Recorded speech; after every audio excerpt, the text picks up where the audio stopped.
The scene we are about to see was written by Homer almost 3,000 years ago in the Odyssey, one of the most important poems in all of history, and today it is remembered as one of the saddest stories ever told. The story tells that after 20 years away from his home, Ulysses finally returned, but he did so disguised as an old beggar so that no one would recognize him, not even his wife, nor his own son. And his plan worked.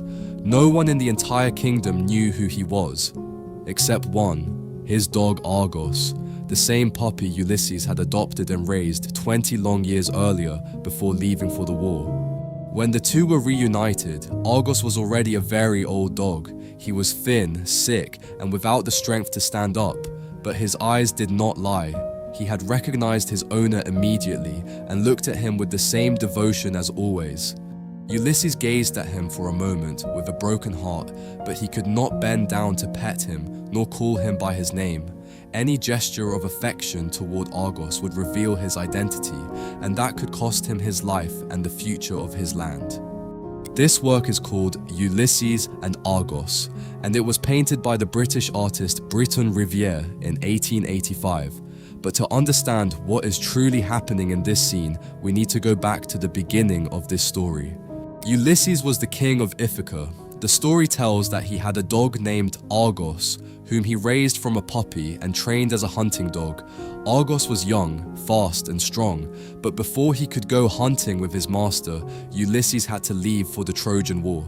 The war lasted 10 years, and the journey home another 10. During those 2 decades, everyone in Ithaca gave Ulysses up for dead.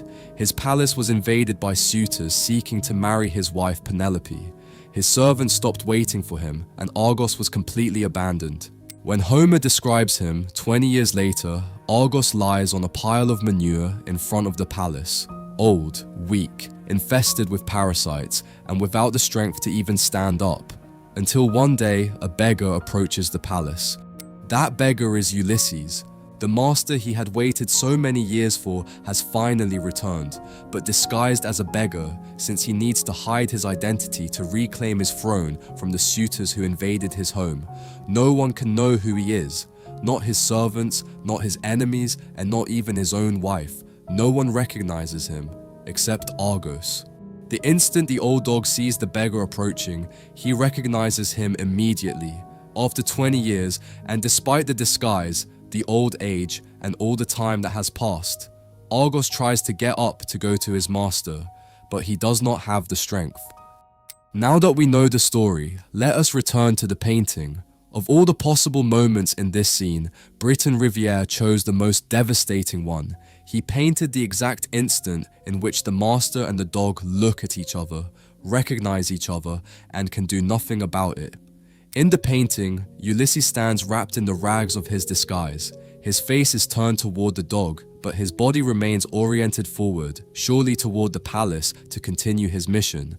In the work, he is literally caught between 2 directions, between what he feels and what he must do. When we look at the ground, we see Argos lifting his head toward him.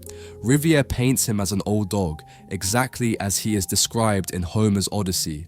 His bones show beneath his skin, his body can barely move, but his gaze is completely fixed on his master, and his posture, with his ears dropped and his neck stretched toward him, conveys that final effort to reach the person he waited for his entire life.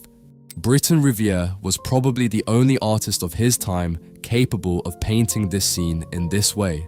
Born in London in 1840, he dedicated practically his entire career to painting animals.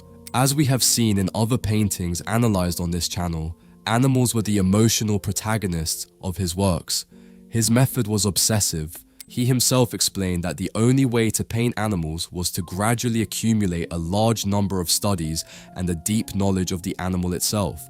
He spent countless hours at the London Zoological Gardens studying animal anatomy, observing how they move, how they look, and how they express what they feel. What Rivière achieved with this dog is something very few artists have accomplished, and that is painting genuine emotion in an animal without humanizing it. 3 years after this work, Rivière would paint Requiescat, another of his most famous paintings, in which a dog keeps watch over the body of his dead master, thus turning the loyalty of dogs in the face of absence into the great theme of his career. But there is something in the story of Argos that has kept this scene alive for almost 3,000 years. Of Homer's entire poem, with its gods, its monsters, and its battles, this small episode of just a few lines is one of the most remembered. The poet Alexander Pope translated it into English in the 18th century and turned it into one of the most quoted passages in all of literature about dogs. And the reason is simple. Argos represents something we all recognize: loyalty that asks for nothing in return. A dog that did not wait 20 years because he had hope, nor because he understood where his master was, but because for Argos, there was no other possible option. Scholars of the Odyssey point out that Argos is also a mirror of Ulysses himself. Both were young and strong, and in turn, both were also forgotten by their world. The difference is that Ulysses was able to recover his life, his throne, and his family. Argos, on the other hand, only hoped to see him one last time, and the moment he did, he died. Something else worth mentioning about this work is what is happening with it right now. Just a few weeks ago, Christopher Nolan's The Odyssey premiered, one of the most anticipated films of recent years, and with it, millions of people around the world are discovering the story of Ulysses for the first time. Because of this painting by Rivière has begun to circulate massively on the internet, being presented as one of the saddest paintings in the history of art. Thanks to this, many people are discovering it for the first time, which is wonderful. But the reality is that this image has been moving those who contemplate it for more than a century. When Rivière painted it in 1885, he was already one of the most recognized artists in England. He was a member of the Royal Academy, the most prestigious art institution in the country, and his works were exhibited before thousands of people. In fact, his mastery of animal painting was so respected that the University of Oxford awarded him an honorary doctorate years later. And this makes me think about something. How many works around the world never receive the recognition they deserve simply because of the passage of time?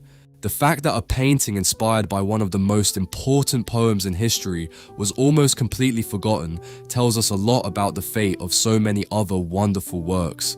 And sadly, many of them will remain forgotten forever, because not all of them will have a movie to bring them back to life. I would love for you to leave me your opinion on the painting in the comments and whether you had already seen it before Nolan's Odyssey premiered.